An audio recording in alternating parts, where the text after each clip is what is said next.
आप देख ले बंगाल की सरजमीन से क्या खबरें आ रही हैं।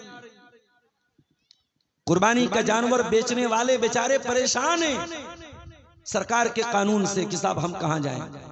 मीडिया के सामने आके रो रहे हैं कि साहब ऐसा कानून आ गया और ऐसी पॉलिसी आ गई, हम क्या करें।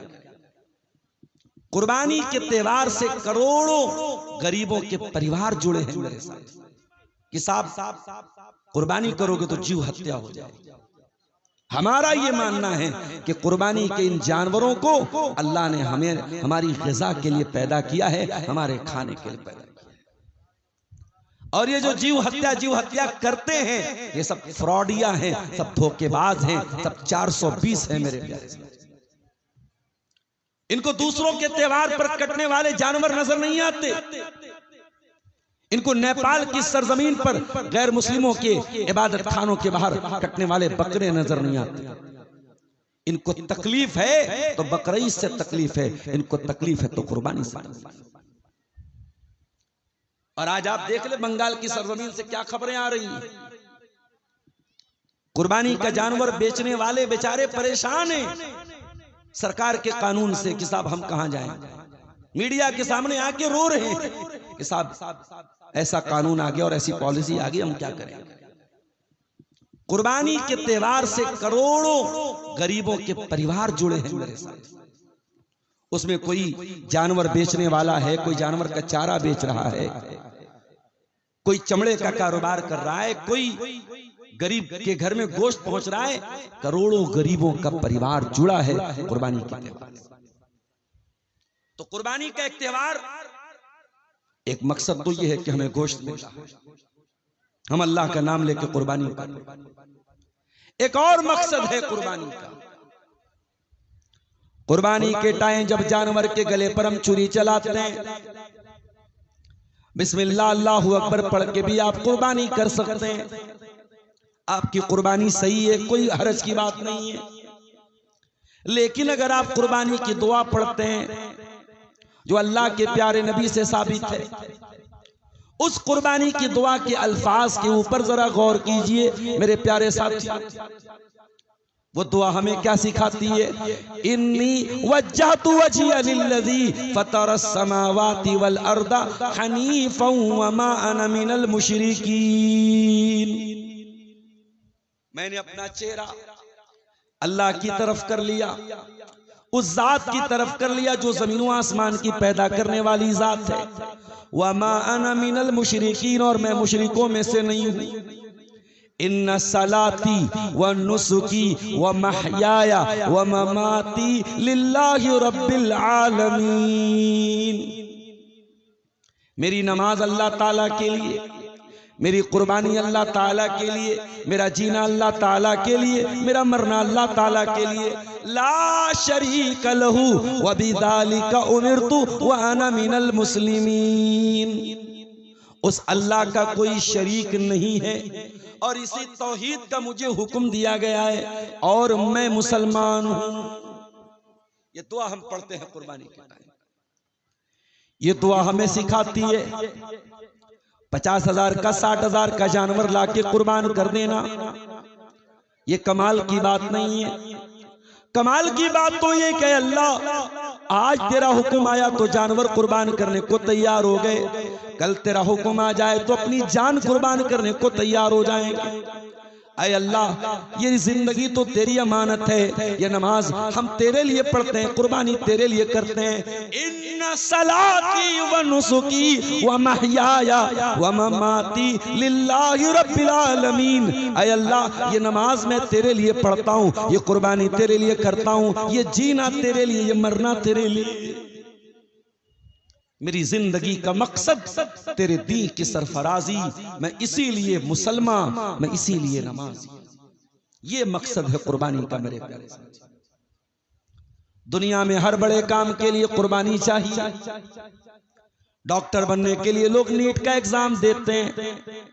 जाओ जरा कोटा के उन स्टूडेंट से पूछो जो साल भर बेचारे 18 घंटे पढ़ाई करते हैं, तब जाकर के वो नीट क्वालिफाई करते हैं। और नीट का एग्जाम देने के बाद जब ये न्यूज आ जाए कि नीट का पेपर आउट हो गया, नीट का पेपर लीक हो गया, तो सोचो उन बच्चों के, उन स्टूडेंट्स के दिल पर क्या गुजरती होगी। और इसीलिए 2-3 दिन के अंदर नौजवानों के अंदर पाया जाने वाला जो गुस्सा था, उस गुस्से को कॉकरोच जनता पार्टी का नाम दिया गया और 3 दिन के अंदर मिलियंस, 10 मिलियन फॉलोअर उस पार्टी के नाम पर इकट्ठा हो गए और इंस्टाग्राम पर जुड़ गए। ये बता रही है, ये सिचुएशन बता रही है कि नौजवान इस सिस्टम से कितना परेशान है।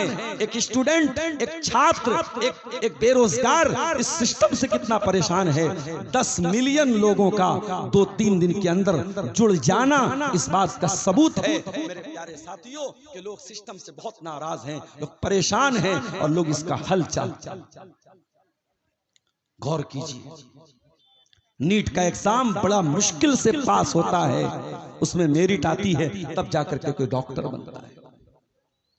कोई बड़ी मुश्किल से सीए का एग्जाम देता है तो सीए बनता है। कोई बड़ी मुश्किल से जज का एग्जाम देता है तो वो जज बनता है। दुनिया में हर बड़ी कामयाबी के पीछे कुर्बानी देनी पड़ती है। हम और आप भी इस दुनिया में इम्तिहान देने आए हैं। तबारकल्लज़ी बियदिहिल मुल्क व हुवा अला कुल्लि शैइन कदीर। कुरान का 29वां पारा उठाइए, सूरह मुल्क की पहली आयत। बड़ी बरकत वाली है वो जात जिसके हाथ में सारी कायनात की बादशाहत है, जो हर शय पर कादिर है।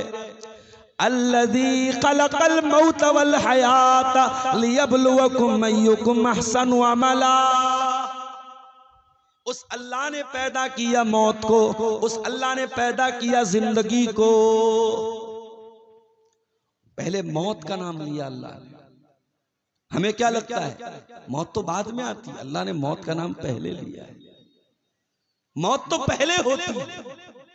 इस दुनिया में एक दौर था जब हम नहीं थे, वो हमारी मौत का जमाना था। हम नहीं थे, हम नहीं थे, उसके बाद आए और एक दिन आएगा हम नहीं रहेंगे।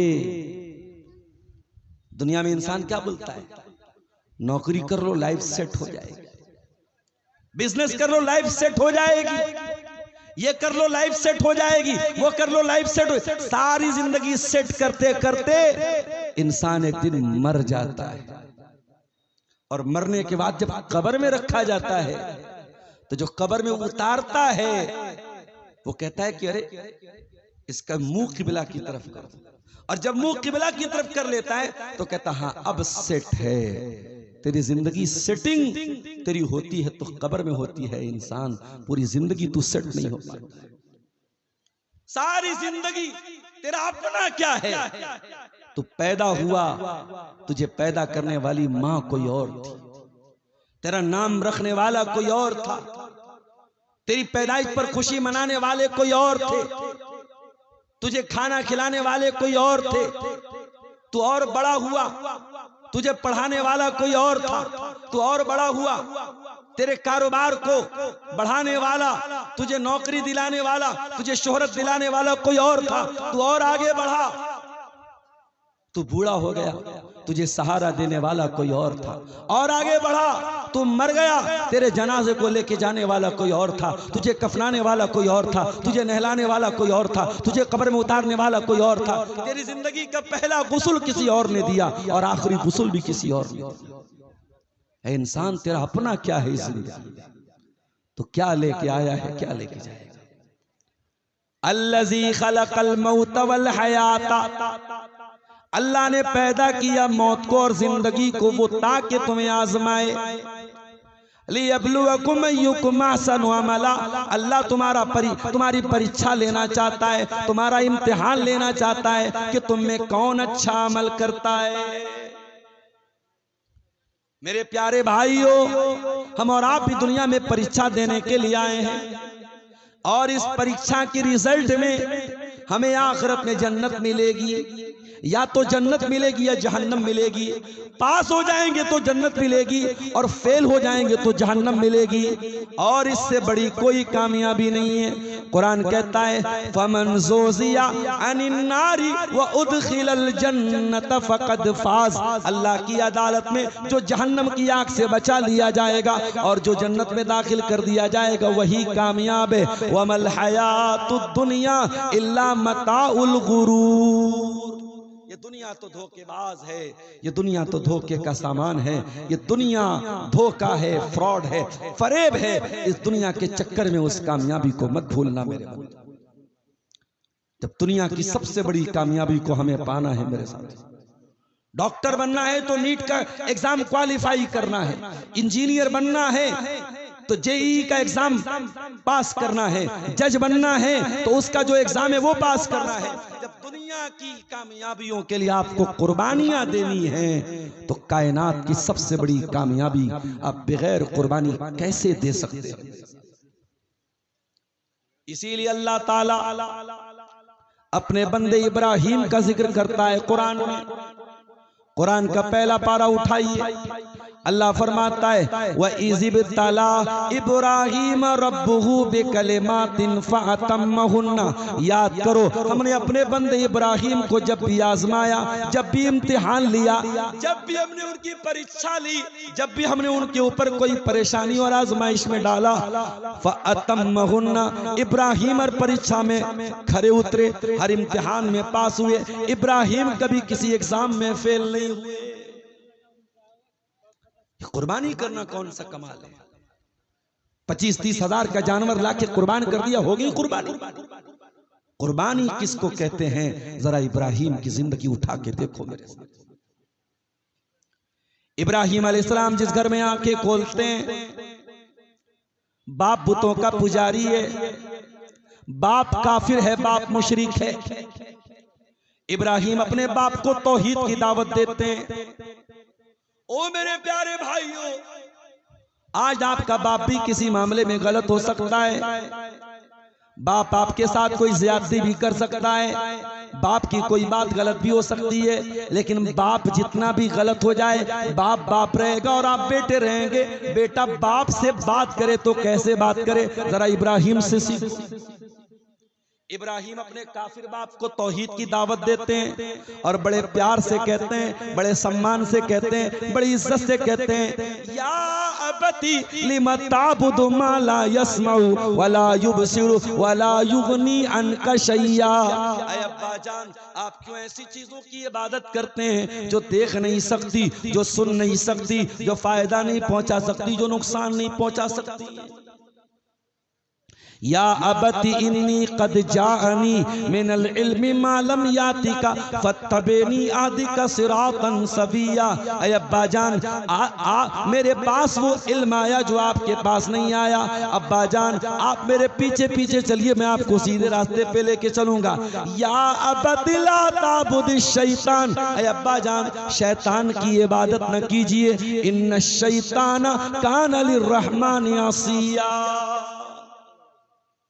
5 मिनट की बातचीत में इब्राहिम अपने बाप को 5 बार अब्बा जान कह के बात। मेरे नौजवानों, जिंदगी में बड़ा नाम कमा लिया, बड़ी इज्जत कमा ली, बड़ा पैसा कमा लिया, बाप से बदतमीजी करने लगे, बाप को आंखें दिखाने लगे, बाप से ऊंची आवाज में बात करने लगे। जरा गौर करो, जरा गरेबानों में झांको और बताओ, आखिरी बार तुमने अपने बाप को कब प्यार से बाप से बात किया था? बाप क्या है शायद बाप की जिंदगी में तुम्हें एहसास ना हो मेरे प्यारे साथ। बाप के मरने के बाद तुम्हें एहसास हो।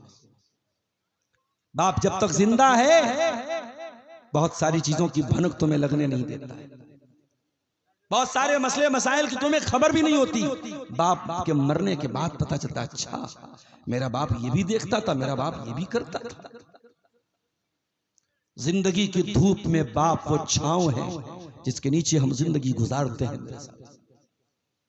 इब्राहिम अपने बाप से प्यार से बात करते, अब्बा जान कह के बात करते हैं, लेकिन बाप बड़ा जिद्दी था, बड़ा हट्टा। क़ाल अराग़िबुन अन्ता अन आलिहती या इब्राहिम, ऐ इब्राहिम, क्या तू हमारे माबूदों को छोड़ना चाहता है? क्या तू मेरे माबूदों से दूर भागना चाहता है? लइल्लम तंतहि लारजुमन्नका वहजुरनी मलिया। ऐ इब्राहिम, अगर तू बाज नहीं आया तो मैं तुझे पत्थरों से मार मार के खत्म कर दूंगा, तुझे घर से निकाल दूंगा। बाप ने घर से निकालने की धमकी दी थी। इब्राहिम के चेहरे पर अभी भी कड़वाहट नहीं आई, अभी भी जबान में कड़वाहट नहीं आई। इब्राहिम ने उसी प्यार से जवाब दिया, क़ाल सलामुन अलैक सअस्तग़फिरु लक रब्बी इन्नहु कान बी हफिया। अब्बा जान कोई बात नहीं, मैं आपको सलाम करता हूं। मैं जब भी दुआ के लिए हाथ उठाऊंगा अब्बा जान, आपके लिए अल्लाह से दुआ करूंगा, अल्लाह मेरे बाप को माफ कर दे, अल्लाह मेरे बाप को बख्श दे। लेकिन बाद में अल्लाह ताला ने इब्राहिम अलैहिस्सलाम को वार्निंग दे दी कि इब्राहिम, अपने बाप के लिए तुम मग़फ़िरत की दुआ नहीं कर सकते। तुम्हारा बाप मुशरिक है, तुम्हारा बाप काफिर है, और काफिर और मुशरिक के लिए मग़फ़िरत की दुआ नहीं कर सकते। इब्राहिम अलैहिस्सलाम को अपनी बात से रुजू करना पड़ा, अपनी बात वापस ले ली। तो ये इब्राहिम अलैहिस्सलाम थे मेरे प्यारे साथी। जिंदगी का पहला इम्तिहान क्या दे रहे हैं? बाप को छोड़ना पड़ा, बाप का घर छोड़ के निकलना पड़ा। आसान काम नहीं होता है घर छोड़ के चले जाना, बाप को छोड़ के चले। इब्राहिम अपनी कौम के पास आते हैं, अपनी कौम को तौहीद की दावत देते हैं। उनकी कौम सितारों की इबादत करती थी, सूरज की इबादत करती थी, चांद की इबादत करती थी। इब्राहिम अलैहिस्सलाम अपनी कौम को प्रैक्टिकल समझाने के लिए एक दिन अपने मकान की छत पे चढ़े। फलम्मा जन्ना अलैहि लैलु रआ कौकबन क़ाल हाज़ा रब्बी। हजरत इब्राहिम ने आसमान में सितारे को चमकते हुए देखा, कहा है मेरी कौम के लोगों, ये सितारा है, इसको तुम अपना रब मानते हो, चलो मैं भी रब मान लेता हूँ। फलम्मा अफला क़ाल ला उहिब्बुल आफिलीन। जब सितारा डूब गया, जब सितारा गायब हो गया, इब्राहिम अलैहिस्सलाम ने कहा, ओ लोगों, जो डूब जाए वो रब कैसे हो सकता है, जो गायब हो जाए वो रब कैसे हो सकता है, मैं डूबने वालों को पसंद नहीं करता हूं। अगले दिन फिर मकान की छत पे चढ़े। फलम्मा रअल क़मर बाज़िगन क़ाल हाज़ा रब्बी। चांद निकला, चांद देखने में बड़ा था सितारे से। कहा कि ऐ मेरी कौम के लोगों, ये चांद जिसको तुम अपना रब मानते हो, चलो मैं भी मान लेता हूं 2 मिनट के लिए। फलम्मा अफला क़ाल लइल्लम यहदिनी रब्बी लअकूनन्न मिनज़्ज़ालिमीन। कहा है मेरी कौम के लोगों, देखो चांद भी डूब गया, अल्लाह ने मुझको हिदायत न दी होती तो मैं भी तुम्हारी तरह गुमराह हो गया होता। फलम्मा रअश-शम्स बाज़िगतन क़ाल हाज़ा रब्बी हाज़ा अकबर। जब सुबह हुई और सूरज निकला, सूरज देखने में चांद से भी बड़ा, सितारे से भी बड़ा और सबसे ज्यादा रोशन भी था। कहा कि वो लोगों, तुम सूरज को अपना रब मानते हो, चलो इसको भी मैं अपना रब मान लेता हूँ, ये मेरा रब है, ये सबसे बड़ा है। फलम्मा अफलत क़ाल या क़ौम इन्नी बरीउम मिम्मा तुशरिकून। शाम हुई और मगरिब का टाइम आया और सूरज डूब गया। कहा है मेरी कौम के लोगों, मैं तुम्हारे शिर्क से बरी हूँ, मैं सूरज की इबादत नहीं करता, मैं चांद की इबादत नहीं करता, मैं सितारे की इबादत नहीं करता। इन्नी वज्जहतु वजहिया लिल्लज़ी फ़तरस समावाति वल अर्द हनीफा। मैं उस अल्लाह की इबादत करता हूँ जो जमीन व आसमान का पैदा करने वाला है, और मैं तुम्हारे शिर्क से बेजार हूँ। मैं अल्लाह की तौहीद का इकरार करने वाला, अल्लाह की तौहीद पर चलने वाला। इब्राहिम ने अपनी कौम को तौहीद का सबक दिया और आगे बढ़ी। उनकी कौम पत्थर के बुतों की इबादत भी करती थी। इब्राहिम अलैहिस्सलाम अपनी कौम को समझाते थे, ये पत्थर के बुत तुम्हारे माबूद कैसे हो सकते हैं, तुम्हारी बिगड़ी कैसे बना सकते हैं, इनको तो तुमने अपने हाथों से बनाया है, ये तुम्हारे मुश्किल कुशा कैसे हो सकते हैं। और एक दिन बड़े गुस्से में फरमाया, तल्लाही लअकीदन्ना सनामकुम बादान तुवल्लु मुदबिरीन। ऐ मेरी कौम के लोगों, मैं तुम्हारे बुतों को तोड़ दूंगा, मैं तुम्हारे बुतों का बड़ा बुरा अंजाम करूंगा। एक दिन कौम के लोग मेले में चले थे। इब्राहिम आए अपनी कौम के बुत खाने में, एक बड़ी सी हथौड़ी ली और सारे बुतों को तोड़ दिया। फजालहुम जुज़ाज़न इल्ला कबीरन लहुम लअल्लहुम यरजिऊन। इब्राहिम ने सारे बुतों को तोड़ दिया सिवाय बड़े वाले बुत के। ओ गुटखा खाने वाले नौजवानों, ओ सिगरेट पीने वाले नौजवानों, ओ नशा करने वाले नौजवानों, इब्राहिम अगर कोई नशा करते नऊजुबिल्लाह तो उनके हाथों में ये ताकत ना होती। इब्राहिम ने सबक दिया, ऐ नौजवानों, अपनी जवानी को नशे से दूर रखो, शराब से दूर रखो, गुटखे से दूर रखो, ताकि तुम्हारे हाथों में वो ताकत आ जाए कि तुम बुतों को तोड़ने वाले बनो, बुतों की इबादत करने वाले न बनो। इब्राहिम ने सारे बुतों को तोड़ा, बड़े वाले को छोड़। कौम के लोग आए मेले में से, देखा अरे हमारे माबूदों का इतना बुरा हाल, किसने तोड़ा है इनको? कालू समेना फतई यज़कुरुहुम युकालु लहू इब्राहिम। कुछ लोगों ने कहा कि एक नौजवान है जिसका नाम इब्राहिम है, उसी का ये काम होगा। कालू फातू बिही अला आयुनिन नास लअल्लहुम युबसिरून। कब बुला के लाओ इब्राहिम ताकि सारे लोगों के सामने मामला पेश किया जाए। पूछा गया, ऐ इब्राहिम क्या तुमने हमारे बुतों को तोड़ा है? क्या तुमने ये काम किया है? काला बल फअलहु कबीरुहुम हाज़ा फसअलूहुम इन कानू यंतिकून। इब्राहिम ने इनकार नहीं किया कि मैंने नहीं तोड़ा है, इशारे में बात किया, संकेत में बात किया। कहा ये बड़े वाले ने तोड़ा होगा, इनसे पूछ लो अगर ये जवाब दे सकते हो। बड़े वाले बुत की तरफ इशारा करके कहा, इनसे पूछो अगर इन्होंने तोड़ा होगा बता देंगे। कौम के लोगों को थोड़ी देर के लिए समझ में आया कि यार बात तो सही कह रहा है, ये तो बोल नहीं सकते। लक़द अलिमता मा हाउलाई यंतिकून। ऐ इब्राहिम तुम जानते हो ये बोल नहीं सकते। इब्राहिम को यही तो उनके मुंह से निकलवाना था। क़ाला उफ़्फ़िल लकुम वलिमा ताबुदून मिन दूनिल्लाह। ऐ मेरी कौम के लोगों, लानत है तुम्हारे ऊपर और लानत है तुम्हारे माबूदों के ऊपर। तुम ऐसी चीजों की इबादत क्यों करते हो जो सुन नहीं सकती, जो देख नहीं सकती, जो फायदा नहीं पहुंचा सकती, जो नुकसान नहीं पहुंचा सकती। अब जब दलील का जवाब दलील से नहीं बचा कौम के पास, तो कौम ने ताकत से जवाब दिया। कालू हर्रिकूहु वंसुरू आलिहतकुम इन कुंतुम फाइलीन। का एक काम करो, इब्राहिम को जला दो, इब्राहिम को आग में डाल दो। इब्राहिम को जलाने के लिए बहुत बड़ी आग तैयार की। इतनी बड़ी आग ये पूरा गांव जलाया जा सकता था, पूरा इलाका जलाया जा सकता था। और जब आग जल के तैयार हो गई, इब्राहिम के बदन से कपड़ा भी उतारा जाने लगा। इब्राहिम तेरे बदन से कपड़ा क्यों उतारा जा रहा है? ताकि आग जल्दी से उनके बदन को जला डाले। इब्राहिम के बदन से कपड़ा भी उतार लिया गया और आग में डाला जाने लगा। अल्लाह की कसम, न इब्राहिम की पेशानी पर कोई बल है, न आंखों में कोई आंसू है, न चेहरे पर कोई घबराहट है। इब्राहिम की जबान पर कोई लंबी चौड़ी दुआ भी नहीं है, बस एक ही जुमला है, हस्बी अल्लाहु व निअमल वकील, हस्बी अल्लाहु व निअमल वकील, हस्बी अल्लाहु व निअमल वकील। ऐ अल्लाह, मैं तेरी तौहीद के लिए आग में डाला जा रहा हूँ। ऐ अल्लाह, तू कल भी मेरे लिए काफी था और आज भी मेरे लिए काफी है। तू कल भी मेरा मददगार था और आज भी मेरा मददगार है। ये दुआ पढ़ रहे थे इब्राहिम अलैहिस्सलाम और आग में उनको डाल दिया। अल्लाह चाहता हवाओं को भेज देता, आग बुझ जाती। अल्लाह चाहता पानी बरसा देता, आग बुझ जाती।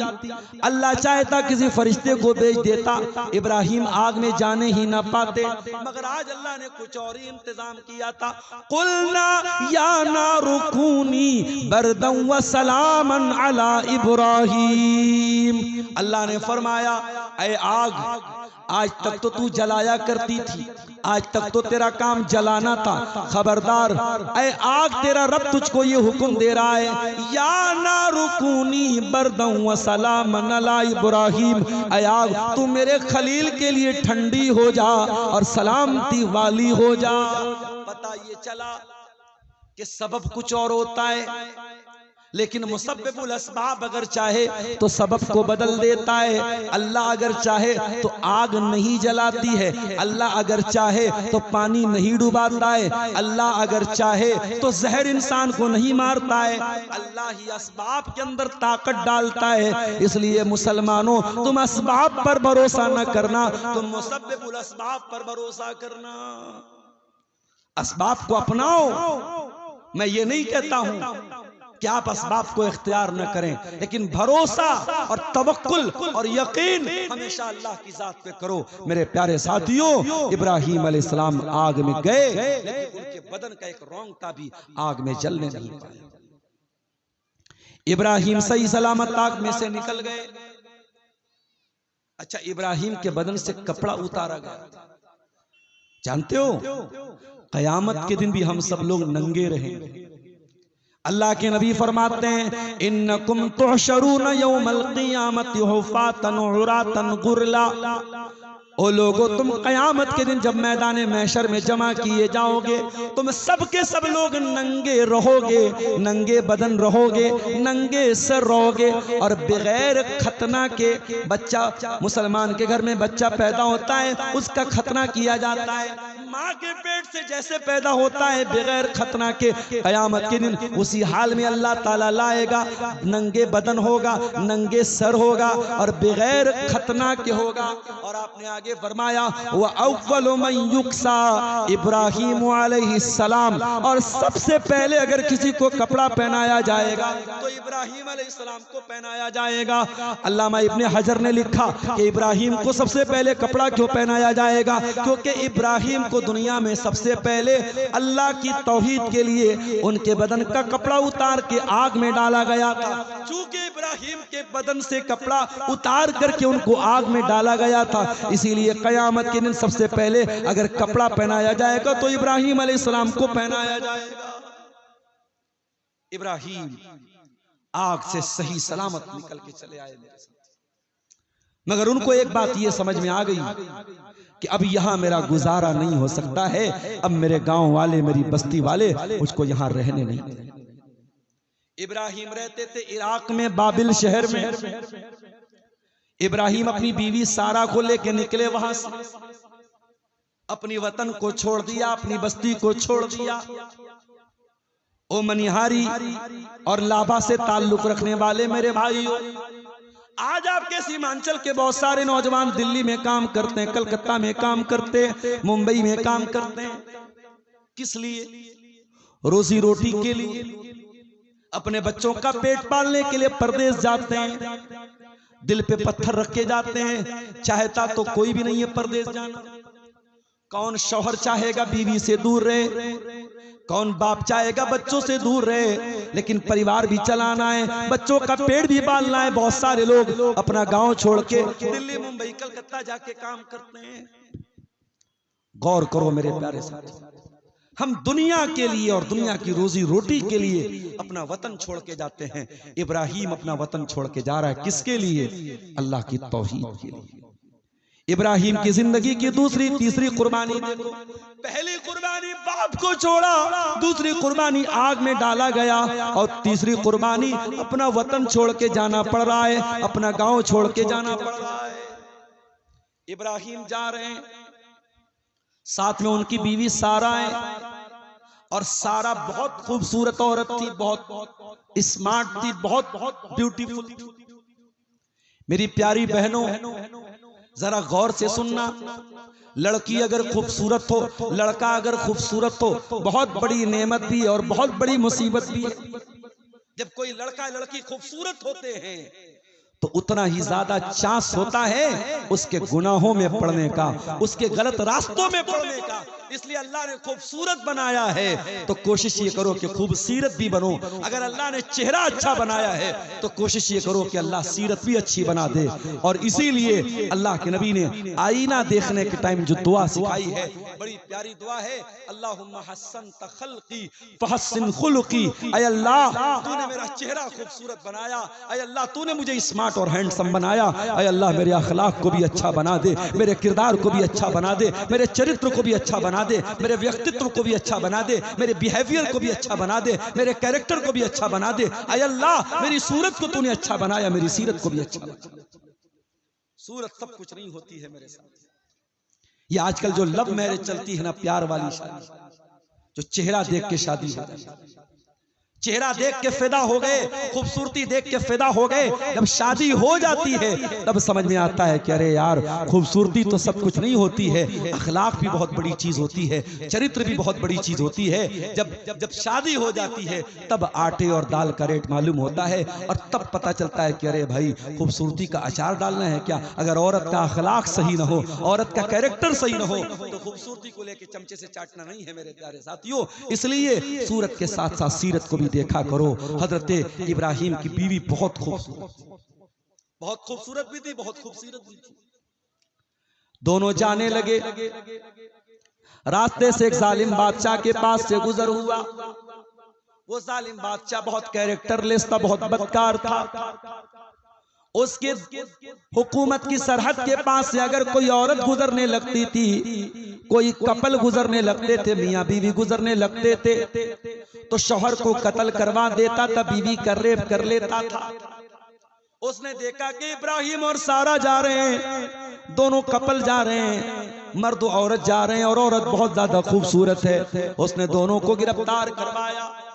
इब्राहिम अलैहिस्सलाम को पता चला ये बड़ा जालिम बादशाह है, औरत का रेप कर लेता है, शौहर को कत्ल करवा देता है। कहने लगे, वो मेरी बीवी सारा बादशाह के पास तुम्हें लेके जाया जाएगा। बादशाह पूछेगा, ये तुम्हारे साथ कौन था? ये मत बताना कि मैं तुम्हारा शौहर हूँ। ऐ सारा, जब बादशाह तुमसे पूछे कि तुम मेरी कौन हो, बता देना कि तुम मेरी बहन हो। और ऐ सारा, ये कोई झूठ भी न होगा, ये कोई गलत बात भी न होगी। ठीक है, मियाँ बीवी हम रिश्ते के एतबार से हैं, लेकिन ऐ सारा, इस वक्त रुए जमीन पर सबसे पूरी दुनिया में अल्लाह की तौहीद को मानने वाला और एक अल्लाह की तौहीद का इकरार करने वाला एक इब्राहिम और एक उसकी बीवी सारा है। मेरी बीवी सारा, हम दोनों ईमान के रिश्ते के एतबार से भाई बहन है, दुनिया के रिश्ते के एतबार से मियाँ बीवी है। इसलिए बादशाह पूछे तो ये बता देना तू मेरी बहन है। पता ये चला कि झूठ बोलना जान बचाने के लिए जायज है, मगर अल्लाह के नेक बंदे जान बचाने के लिए भी झूठ नहीं बोलते थे। वो गोल मोल बात कर लेते थे, वो तौरिया कर लेते थे। झूठ न बोलना पड़े, सांप भी मर जाए और लाठी भी न टूटे, वो ऐसा काम करते थे। इब्राहिम ने झूठ नहीं बोला, कहा कि तुम कह देना तुम मेरी बहन। सारा को बादशाह के कमरे में लाया गया। सारा बड़ी खूबसूरत थी। बादशाह देख के हैरान रह गया।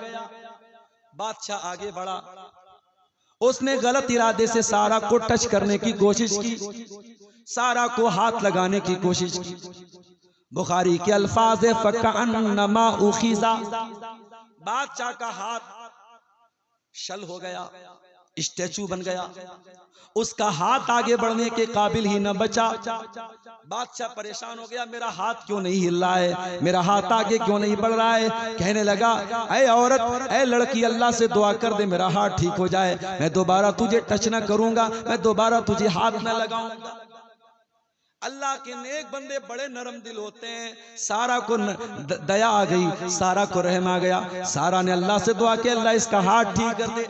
बादशाह का हाथ ठीक हो गया, दोबारा फिर टच करने की कोशिश की, फिर हाथ खराब हो गया। 3 बार तक लगातार ऐसा हुआ। तीसरी बार जब बादशाह का हाथ शल हो गया, जब बादशाह का हाथ पत्थर का बन गया और सारा की दुआ से ठीक हो गया, बादशाह ने अपने नौकरों को बुलाया, अपनी लौंडियों को बुलाया, कहा कि लेके चली जाओ, किसको लेके आई हो। और जब सारा जाने लगी, हाजरा ने, बादशाह ने अपनी एक लौंडी जिनका नाम हाजरा था, उनको सारा को गिफ्ट के तौर पे दिया। जाओ ऐ सारा, ये मेरी लौंडी हाजरा है, ये मेरी कनीज हाजरा है, जाओ मैं तुमको बतौरे गिफ्ट दे रहा हूँ, जाओ इसको लेके चली जाओ। सारा आती है, जेल की सलाखों के अंदर शौहर नमाज पढ़ रहा है, बीवी की आबरू के लिए दुआएं कर रहा है। ओ लोगों, ओ हिंदुस्तान के मुसलमानों, आज तुमसे ये कहा जाता है दुआ करने से कुछ होने वाला नहीं है, नमाज पढ़ने से कुछ होने वाला नहीं है। ओ लोगों, नमाज को कभी हल्के में न लेना, दुआओं को कभी हल्के में न लेना। अरे जो काम इम्पॉसिबल होते हैं वो दुआओं के जरिए पॉसिबल हो जाया करते हैं, जो नामुमकिन होते हैं वो दुआओं के जरिए मुमकिन हो जाते हैं। मेरा नबी भी जब जंगे बद्र में 1000 के मुकाबले में 313 का मुकाबला था, अगली सुबह बद्र की लड़ाई होने वाली थी, रात का सन्नाटा था। हजरत अबू बकर सिद्दीक कहते हैं, मैंने देखा अल्लाह के नबी किबले की तरफ बैठे हुए हैं, हाथ फैलाए हुए हैं और रो रो के दुआएं कर रहे हैं। अल्लाहुम्मा इन तो लिखा ज़िली साबत लन तो बदफिल अर्ज़ी, ऐ अल्लाह अगर ये मुट्ठी भर तेरे 313 मानने वाले हलाक हो गए, ऐ अल्लाह ये मुट्ठी भर मुसलमान अगर मिटा दिए गए, ऐ अल्लाह फिर रुए जमीन पर तेरा नाम लेने वाला कोई न होगा।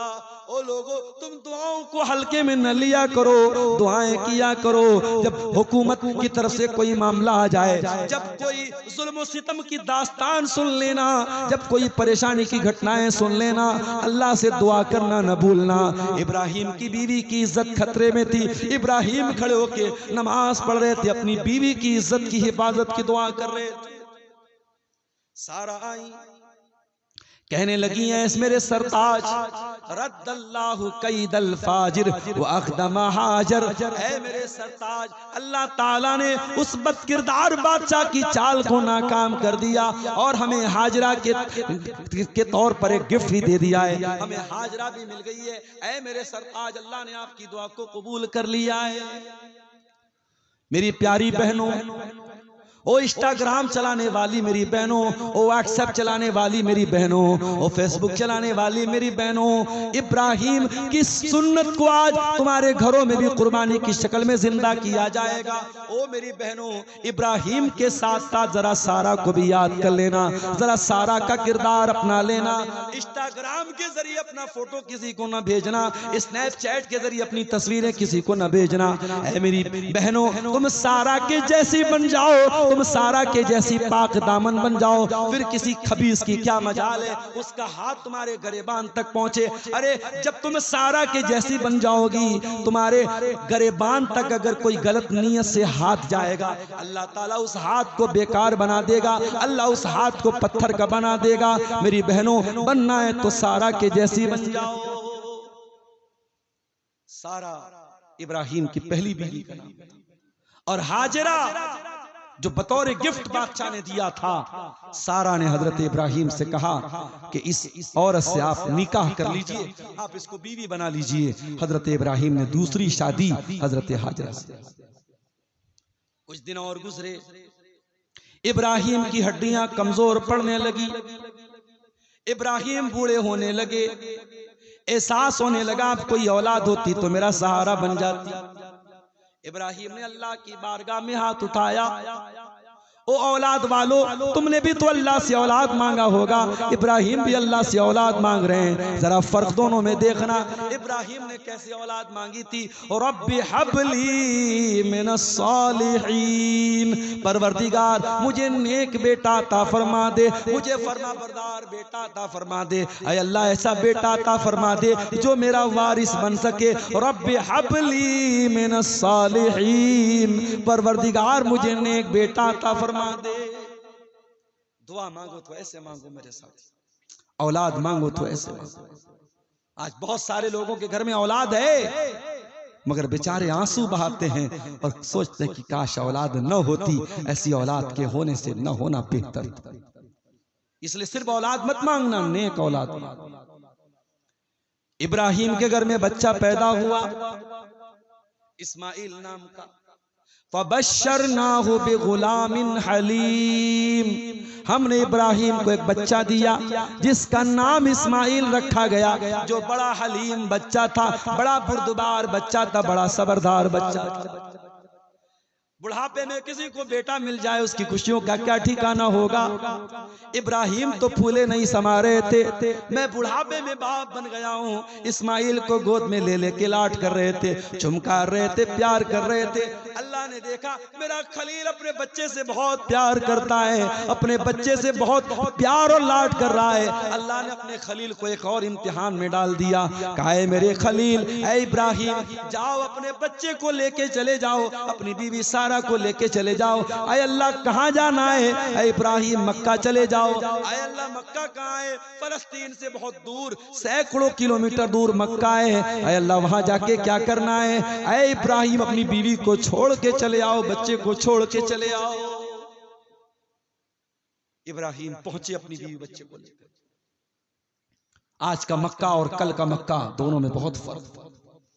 आज मक्का में चले जाओ, बड़ी बड़ी बिल्डिंगें हैं। हाजी लोग बेचारे हरम से काफी दूर उनका होटल रहता है, क्योंकि हरम के आसपास बड़े बड़े महंगे महंगे होटल हैं। ये जो क्लॉक, वो कौन सा जो घड़ी वाला है, क्या बोलते हैं उसको? Clock tower. क्लॉक टावर में आप अगर ऊपर कोई रूम लेना चाहें लाखों में मिलेगा। आम आदमी के बस की बात नहीं है, वहां कोई आम हाजी नहीं जा सकता, वो करोड़पति लोग जाते हैं। वो कल का मक्का था, वहां ना क्लॉक टावर था, न बड़े बड़े होटल थे, न जमजम का कुआं था, न कोई आबादी थी, न कोई इंसान था, न कोई चरिंदा था, न कोई परिंदा था, न कोई दरिंदा था। दूर दूर तक कोई आबादी, कोई नामो निशान नहीं था। इब्राहिम अपनी बीवी हाजरा को, अपने बच्चे इस्माइल को छोड़ के जाने लगे। हाजरा ने देखा इब्राहिम जाने लगे, बुखारी के अल्फाज है, कहने लगी इला मन तत्रुकुना, ऐ मेरे सरताज किसके सहारे छोड़ के जा रहे हो? अकेली औरत हूं, दूध पीता बच्चा है, थोड़ी सी खजूर है, थोड़ा सा पानी है, ऐ इब्राहिम किसके हवाले छोड़ के जा रहे हो? इब्राहिम ने कोई जवाब नहीं दिया। फिर पूछा हाजरा ने, अल्लाह हमारा कभी हाजा, ऐ मेरे सरताज कहीं ऐसा तो नहीं, ये अल्लाह ताला का आदेश है, ये अल्लाह का हुक्म है, ये अल्लाह का इम्तिहान है। कहाँ है मेरी बीवी? ये अल्लाह का इम्तिहान है। वो मेरी प्यारी माँ बहनों, जैसे ही हाजरा को ये पता चला ये अल्लाह का इम्तिहान है, सारा डर खत्म हो गया, सारा खौफ खत्म हो गया। कहने लगी इज़न ला युदय्युन अल्लाहु अबदा, ऐ मेरे सरताज आज अगर ये अल्लाह का हुक्म है तो आप शौक से चले जाइए। अल्लाह अपने बंदों को बर्बाद नहीं करेगा, अल्लाह हमें जाये नहीं करेगा। है मेरे सरताज, अल्लाह मेरी भी हिफाजत करेगा, मेरे बच्चे की भी हिफाजत करेगा। इब्राहिम थोड़ी दूर आगे बढ़े, जब बीवी आंखों से ओझल हो गई, बच्चा नजरों से दूर हो गया, तो इब्राहिम ने अल्लाह की बारगाह में हाथ उठाया, रब्बना इन्नी अस्कन्तु मिन ज़ुर्रियती बिवादिन गैरि ज़ी ज़र्इन इंद बैतिकल मुहर्रम रब्बना लियुक़ीमुस्सलाह। ऐ अल्लाह, मैंने इस बेआबो गया सरजमीन में जहां अनाज का कोई दाना भी नहीं है, पानी का कोई कतरा भी नहीं है, ऐ अल्लाह मैंने तेरे हुक्म पर अपनी बीवी को छोड़ा है, अपने बच्चे को छोड़ा है। ऐ अल्लाह तू तौफीक देना, मेरे बच्चे यहाँ पे नमाज कायम करें। ऐ अल्लाह मेरी आने वाली नस्लें यहाँ नमाज कायम करें। ऐ अल्लाह मेरी औलाद को तू नमाज कायम करने की तौफीक देना। आज हमारे बच्चे हमारे घरों में रहते हैं, हम रात में तहज्जुद पढ़ते हैं और हमारा बेटा फजर भी नहीं पढ़ता है। ओ मेरी प्यारी माओ, तुम तो रात में तहज्जुद पढ़ती हो, तुम्हारी बेटियां रात को 2-2 बजे तक इंस्टाग्राम पे लगी हैं। अल्लाह के वास्ते अपनी औलाद की चिंता करो, अपनी औलाद की फिक्र करो, अपनी औलाद की तरबियत की फिक्र करो। इब्राहिम को अपने बच्चों की कितनी फिक्र है। आए अल्लाह मेरे बच्चों को तू नमाजी बना दे, मेरे बच्चों को नमाज की तौफीक दे दे। उसके बाद कहते हैं फजअल अफइदतम मिनन नास तावी इलैहिम, आए अल्लाह तू मेरे बच्चे जब यहाँ पे रहने लगे, ऐ अल्लाह तू इस जगह की मोहब्बत लोगों के दिलों में डाल दे। आप हिंदुस्तान में रहते हैं, कटिहार के एक छोटे से गांव में रहते हैं, आप इस छोटे से गांव में रहने के बाद भी आप में से कोई गरीब आदमी, कोई मजदूर आदमी जिसकी आमदनी बहुत ज्यादा नहीं है, जिसका पैसा बहुत ज्यादा नहीं है, वो जब किसी के हाजी होने की खबर सुनता है, किसी को उम्रा करने की खबर सुनता है, वो बेचारा भी अल्लाह से दुआ करता है अल्लाह मुझको भी हाजी बना दे। मेरे प्यारे साथियों, ये इब्राहिम की दुआ की बरकत है जो एक बार खाने काबा देख के आया है, बार बार देखने की तमन्ना करता है। जो नहीं गया है वो जाने के लिए बेताब बना रहता है। ये इब्राहिम की दुआ की बरकत है। इब्राहिम कहते हैं फजअल अफइदतम मिनन नासी तहवी इलैहिम, ऐ अल्लाह तू लोगों के दिलों में इस जगह की मोहब्बत डाल दे। वरज़ुक़हुम मिनस समरात, और अल्लाह तू मेरी औलाद को फलों की रोजी अता फरमा। इब्राहिम ने अल्लाह का हुक्म मानने के बाद दुआ की, अल्लाह ने उनकी दुआ को कबूल किया। और उस दिन से लेके आज तक मक्का में कभी फलों की कमी नहीं हुई। कभी भी मक्का में कोई खजूर के अलावा कोई फल पैदा नहीं होता, लेकिन आपको मक्का में हर फल मिल जाएगा। ये इब्राहिम की दुआ की बरकत थी मेरे साथ। इब्राहिम तो चले गए, इस्माइल और उनकी माँ थोड़ी देर तक पानी और खजूरों का सहारा रहा। खजूरें खत्म हो गई, पानी खत्म हो गई। अब बच्चा रोने लगा। माँ को अकेले भूखा रहना रहता तो एक हफ्ता भूखे रह जाती। बच्चा रो रहा हो तो माँ को कैसे सुकून मिल सकता है। माँ सब कुछ बर्दाश्त कर सकती है, बच्चे को तकलीफ में देखना गवारा नहीं कर सकती है। वो अपनी माँ से बदतमीजी करने वालों, वो अपनी माँ को गाली देने वालों, वो बुढ़ापे में अपनी माँ को धक्के देने वालों, वो काश तुमने माँ की कदर की होती, काश तुमने माँ का दर्जा समझा होता, काश तुमने माँ का मकाम समझा होता। माँ तो माँ होती है मेरे साथ। माँ बूढ़ी हो जाती है, बिस्तर पे पाखाना करने लगती है। बेटा बड़ा वफादार है, फर्मा बरदार है। बेटा अपनी माँ की गंदगी साफ करता है। पूरा गांव कहता है बड़ा अच्छा बेटा है, माँ की खिदमत कर रहा है, माँ की गंदगी साफ कर रहा है। लेकिन बेटा अपनी बूढ़ी माँ की गंदगी साफ करता है तो नाक पे रूमाल रख के साफ करता है। चेहरे से पता चल जाता है कि ये काम बड़ी मजबूरी में कर रहा है, ये पत्थर पे दिल रख के ये काम कर रहा है। ऐ इंसान, तू तो अपनी माँ की गंदगी को नाक पे रूमाल रख के साफ कर रहा है, तू तो चेहरे पर नापसंदगी को लाके कर रहा है। ऐ इंसान, तू याद कर, कल जब तू छोटा सा था तो बार बार गंदगी किया करता था। तेरी माँ तुझे लाडो प्यार करके चुमकार चुमकार के तेरी गंदगी साफ किया करती थी। तेरी माँ ने कभी अपने चेहरे पर रूमाल, नाक पे रूमाल रख के तेरी गंदगी को साफ न किया। ओ तेरे पाखाने में कोई इत्र की खुशबू तो नहीं बसी थी, वो तो तब भी गंदा था, वो तब भी तो नापाक था, वो तब भी तो बदबूदार था, मगर वो माँ का प्यार था। मेरे प्यारे साथियों, औलाद जितनी भी माँ की कदर कर ले, औलाद जितनी भी माँ की खिदमत कर ले, माँ का मुकाबला नहीं कर सकती। मेरे प्यारे साथियों, इस्माइल परेशान है, रो रहे हैं, और हाजरा अपने बच्चे के लिए परेशान है। हाजरा दौड़ी दौड़ी सफा की पहाड़ी पे चढ़ती हैं। पहाड़ी के ऊपर चढ़ के सर पे हाथ रख के चारों तरफ देखती हैं, अय अल्लाह, कोई तो अल्लाह अपना बंदा भेज दे, मेरा दूध पीता बच्चा प्यास से बिलख रहा है। अय अल्लाह, कहीं से मेरे बच्चे के लिए, मेरे लाल के लिए पानी का इंतजाम हो जाए। दूर दूर तक कोई नजर ना आया।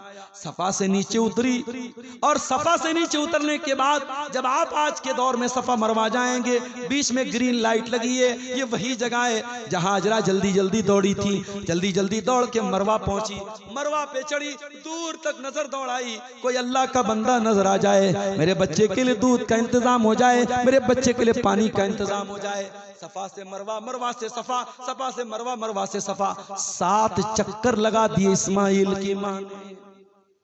जब 7 चक्कर कंप्लीट हो गए तब अल्लाह ने जिब्रील को भेजा। जिब्रील आए और अपने पर को जमीन पे मारा है, और पर को जमीन पे मारा तो वहां से जमजम का पानी निकला। ऐ अल्लाह, तुझे पानी देना था, तूने डायरेक्ट क्यों नहीं दे दिया?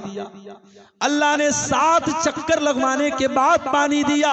पता ये चला, हिम्मते मर्दा मदद खुदा, अल्लाह की मदद तब आती है जब इंसान मेहनत करता है, जब इंसान कोशिश करता है। हाथ पे हाथ धरे बैठे रहोगे, अल्लाह मदद नहीं करेगा। हाजरा को जमजम मिला, इस्माइल को जमजम मिला, मगर 7 चक्कर लगाने के बाद मिला। जमजम का पानी वहीं से निकलने लगा। अल्लाह के नबी फरमाते हैं यरहमुल्लाहु उम्मा इस्माइल, अल्लाह इस्माइल की माँ पर रहमत नाजिल फरमाए। वो अपने दो पट्टे से पानी को की बाउंड्री बनाने लगी, वो दो पट्टे से पानी के मुंडे बनाने लगी। अगर इस्माइल की माँ ने पानी को छोड़ दिया होता तो जमजम की बहुत बड़ी नदी बन जाती, जमजम की बहुत बड़ी नहर बन जाती। पानी का इंतजाम हो गया और वहां पर फिर धीरे धीरे आबादी भी बसने लगी। आज लोग कहते हैं मौलवी साहब इस्लाम ने औरत को क्या मकाम दिया है। आओ मैं बताता हूं इस्लाम ने औरत को क्या मकाम दिया है। हजारों साल पहले एक औरत ने 7 चक्कर लगाया था सफा मरवा का। अल्लाह की एक बंदी ने 7 चक्कर लगाया था सफा मरवा का। अल्लाह को ये चक्कर लगाना इतना पसंद आ गया, अल्लाह ने कयामत तक आने वाले हाजियों को हुक्म दे दिया, उम्रा करने वालों को हुक्म दे दिया, इन्ना सफा वल मरवत मिन शाइरिल्लाह। ऐ हज करने वालों, ऐ उम्रा करने वालों, जब तक हाजरा की सुन्नत पर अमल न करोगे, जब तक सफा मरवा के 7 चक्कर न लगाओगे, न तुम्हारा हज मुकम्मल होगा न तुम्हारा उम्रा मुकम्मल होगा। ये है इस्लाम की नजर में औरत का मकाम कि एक औरत ने 7 चक्कर लगाया था, अल्लाह ने कयामत तक के लिए उसके चक्करों को जिंदा कर दिया। मेरे प्यारे साथियों, इस्माइल अपनी माँ के साथ वहीं पर रहने लगे और वहां पे धीरे धीरे आबादी भी हो गई और इस्माइल वहीं पर परवरिश पाई। इब्राहिम अलैहिस्सलाम फलस्तीन में रहते थे, इस्माइल मक्का में रहते थे। हजारों किलोमीटर का फासला था। इब्राहिम कभी कभी हाल चाल लेने के लिए बीवी बच्चों के पास आ जाते थे।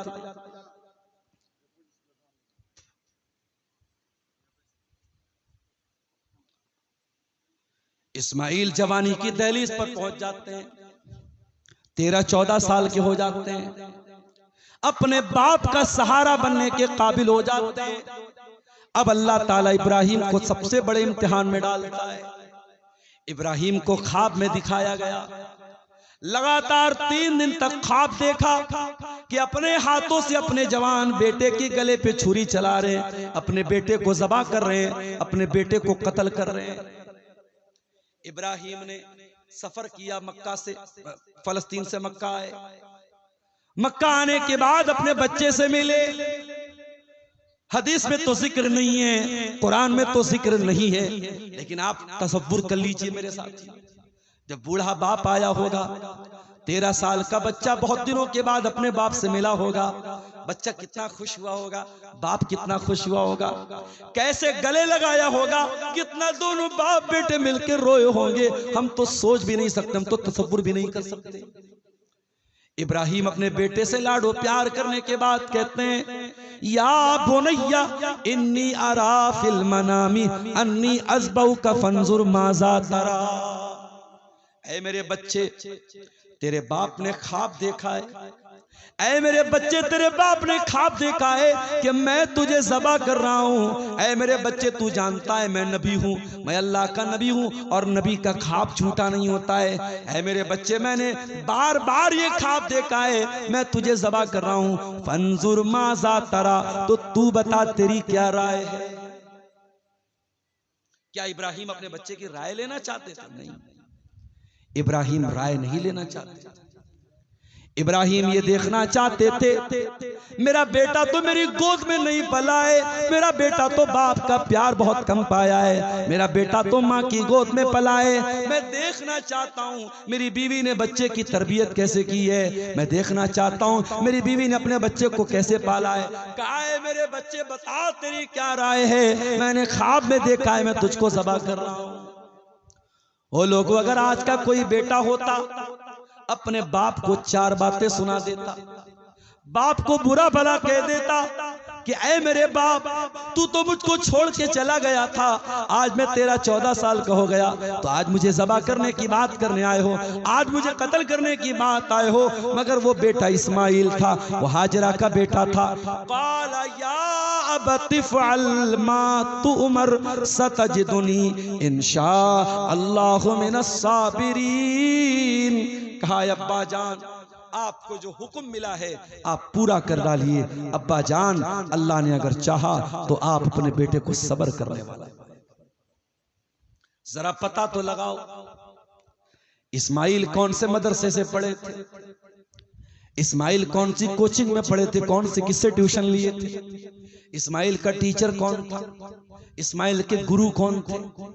अल्लामा इकबाल कहते हैं ये फैजान नजर था या के मकतब की करामत थी, सिखाए किसने इस्माइल को आदाब फर्जंदी। ओ लोगो, ये किसी मदरसे का कमाल नहीं था, ये किसी मकतब का कमाल नहीं था, ये किसी टीचर का कमाल नहीं था, ये हाजरा का कमाल था। दुनिया वाले जब बाप दूर रहे तो दुनिया में बच्चे बिगड़ जाते हैं, माँ कंट्रोल नहीं कर पाती है। यहाँ माँ ने ऐसा कंट्रोल किया था, यहाँ माँ ने ऐसा पाला था कि बेटा जवान हो चुका है और बाप गर्दन काटने की बात कर रहा है और बेटा चू चरा नहीं कर रहा है। बेटा कह रहा है अब्बा जान अगर ये अल्लाह का हुक्म है आपका बेटा अपना गला लेके हाजिर है, अब्बा जान छुरी लाइए, अपने बेटे के गले पे छुरी चला दीजिए। आपका बेटा चू चरा न करेगा, आपका बेटा अगर मगर न करेगा।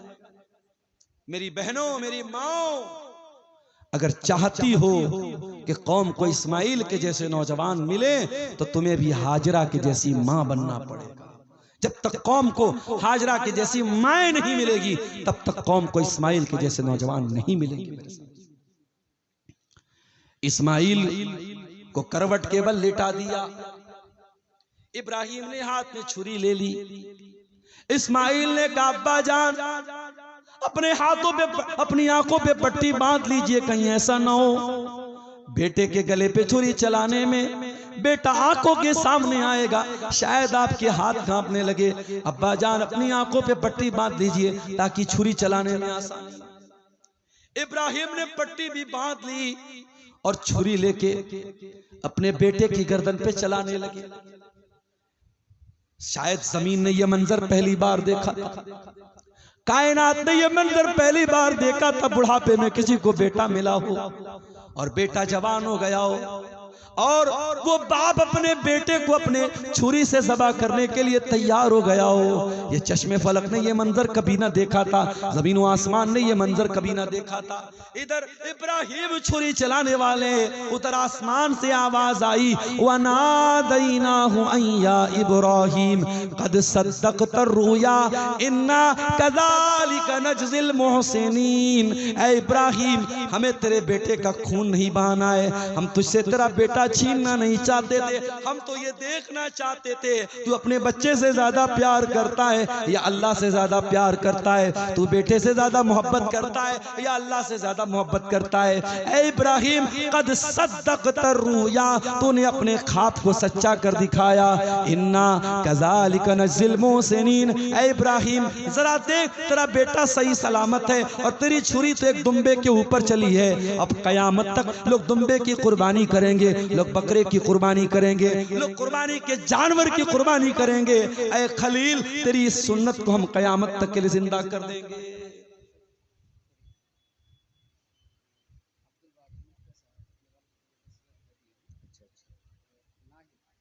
ये चंद जो है चंदे का ऐलान है, वो समात आप फरमा लें।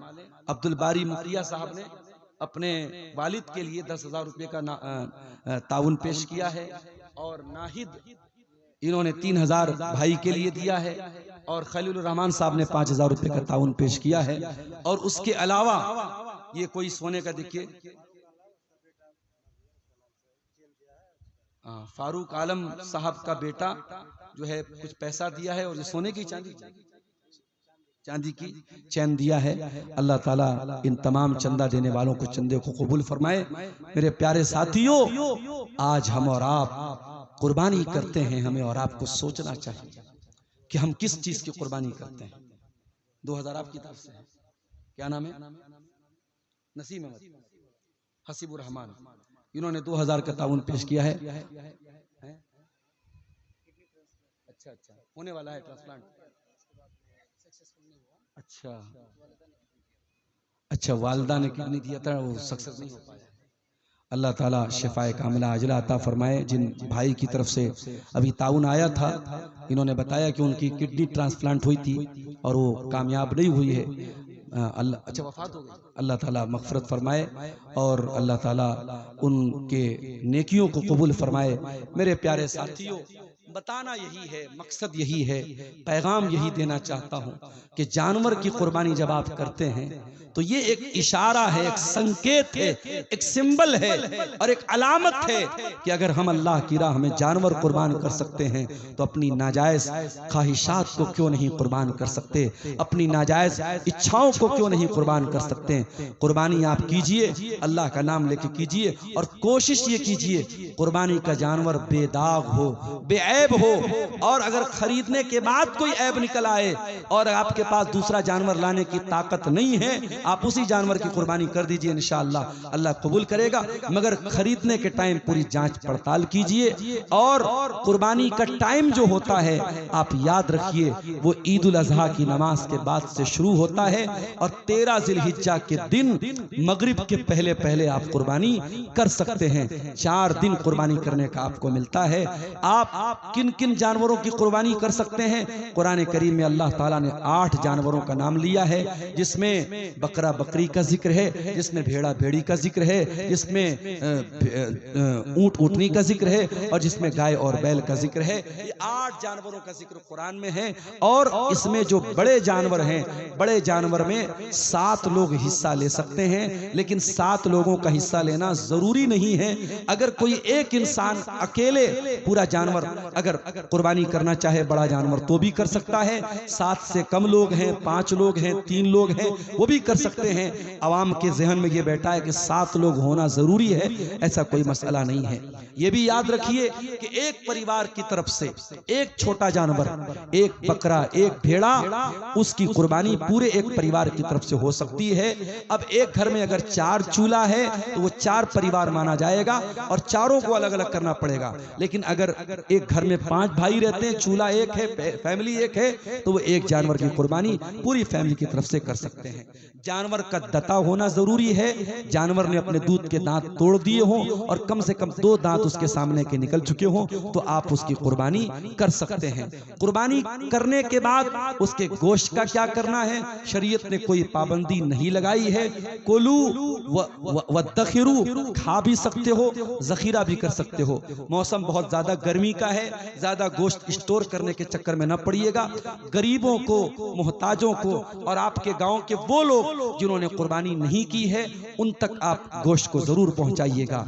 और इसी तरीके से कुर्बानी जब आप कर लें तो जो कसाब है, जो कसाई है, उसको उजरत के तौर पे आप कोई भी गोश्त में से कोई हिस्सा आप गिफ्ट के तौर पे दे सकते हैं, मगर गोश्त में से आप कोई चीज उसको उजरत के तौर पे नहीं देंगे। कुर्बानी के चमड़े से आप खुद फायदा नहीं उठा सकते, उसको अल्लाह की राह में आप सदका खैरात कर दीजिए। इसी तरीके से मेरे प्यारे साथियों, बेहतर यह है कि कुर्बानी आप अपने हाथ से कीजिए। और कुर्बानी की अगर दुआ याद नहीं है, आप बिस्मिल्लाह अल्लाहु अकबर पढ़ के कुर्बानी कर दीजिए। अगर छोटी सी दुआ याद करना चाहते हैं, अल्लाहुम्मा मिनका व लका, अल्लाहुम्मा तकब्बल मिन्नी व मिन अहले बैती, ये दुआ पढ़ लें कि ऐ अल्लाह ये कुर्बानी तेरे लिए है और तेरी ही तरफ से है। ऐ अल्लाह इस कुर्बानी को मेरी तरफ से और मेरे घर वालों की तरफ से कबूल फरमा ले। और इससे थोड़ी सी लंबी जो दुआ है, इन्नी वज्जहतु वजहिया लिल्लज़ी फ़तरा समावाति वल अर्ज़, वो दुआ भी आप याद कर लीजिए। लेकिन वो दुआ अगर याद नहीं है तो परेशान होने की कोई जरूरत नहीं, आप बिस्मिल्लाह अल्लाहु अकबर पढ़ के कुर्बानी कर सकते हैं। कुर्बानी के सिलसिले में ये चंद जरूरी मसाइल हैं, इनको हमेशा। अच्छा, आपके बच्चे हैं? देखिए भाई क्या बोल रहे हैं, ये अपने बच्चों की तरफ से 1000 रुपया दिए हैं और कुछ मकई भी देंगे। वो अल्लाह ताला कबूल फरमाए, अल्लाह ताला जज़ाए खैर दे आपको। इनके वालिद की तरफ से 50 किलो मकई लिख लीजिए। क्या नाम है आपका? मोहम्मद यूसुफ। औरत जुमा की नमाज मस्जिद में पढ़ सकती है कि नहीं? बिल्कुल पढ़ सकती है, पढ़ना चाहिए। आज के ज़माने में जहालत बहुत ज़्यादा है, हर मस्जिद में इंतज़ाम होना चाहिए औरतों का। और सीमांचल में अल्हम्दुलिल्लाह कहीं कहीं शुरुआत हो चुकी है। किशनगंज में मैंने देखा, अररिया में देखा, आप अपने यहाँ भी शुरू कीजिए, औरतों को ज़रूर लेके आए। 1 कुंटल मकई किसकी तरफ से? अच्छा, आपकी तरफ से। इन्होंने 500 रुपये का चंदा दिया है और 1 कुंटल मकई दे रहे हैं। अल्लाह ताला कबूल फरमाए। जो हजरात भी ताउन पेश कर रहे हैं, अल्लाह ताला सबके चंदे को कबूल फरमाए। जज़ाकुमुल्लाह खैर। अल्लाह ताला आप सबकी नेकियों को कबूल फरमाए और आने वाले इस त्यौहार पर अमन, चैन और शांति के साथ के त्यौहार हम सबको मनाने की तौफीक दे। अल्लाह हर किस्म के, आपकी अम्मी के लिए क्या नाम है आपका? मुखलिसुर रहमान भाई ने अपनी अम्मी की तरफ से कितना है ये? 1000 रुपया चंदा दिया है। अल्लाह इनकी वालदा के हक में इसको कबूल फरमाए। नेमुद्दीन भाई ने दिया है 500 रुपये। अल्लाह ताला सबके चंदे को कबूल फरमाए। दीजिए भाई, स्कैनर दीजिए, ये ले लीजिए 500 रुपया। जज़ाकुमुल्लाह खैर। अल्लाह ताला आप सबके चंदे को कबूल फरमाए। देखिए, ये सवाल भी बहुत ज्यादा पूछा जाता है कि मरे हुए आदमी की तरफ से कुर्बानी कर सकते हैं या नहीं। तो ये बात अच्छे तरीके से आप समझ लीजिए कि मरे हुए इंसान की तरफ से अलग से जानवर ला करके कि ये हमारे अब्बा की तरफ से, ये हमारी अम्मा की तरफ से, इसका कोई सबूत नहीं है। आप एक बात मोटी मोटी याद रखिए, आप अगर कोई भी नेकी का काम करेंगे, आपके माँ बाप को मरने के बाद भी उसका सवाब मिलेगा। आप टेंशन मत लीजिए। आप कुर्बानी का जो जानवर लाइए, आप नियत कर लीजिए, ऐ अल्लाह इस कुर्बानी को मेरी तरफ से, मेरे घर वालों की तरफ से और मेरे माँ बाप जो दुनिया से जा चुके हैं उनकी तरफ से तो कबूल फरमा ले। आप शामिल कर सकते हैं उनको, अलग से उनके नाम से कुर्बानी करना ये ठीक नहीं है। इसके चक्कर में आप मत पड़िए। आप और जो नेकी के काम साबित हैं, सदका कर दीजिए, मदरसे में कोई कमरा बनवा दीजिए, मस्जिद बनवा दीजिए, ट्यूबवेल लगवा दीजिए, वो सारे काम करा दीजिए। कुर्बानी का जानवर अलग से लाने की जरूरत नहीं है। तो ये बड़ा अहम मसला है कुर्बानी का, इसको भी आप लोग अपने ज़हन में रखिए। अल्लाह ताला हम सबको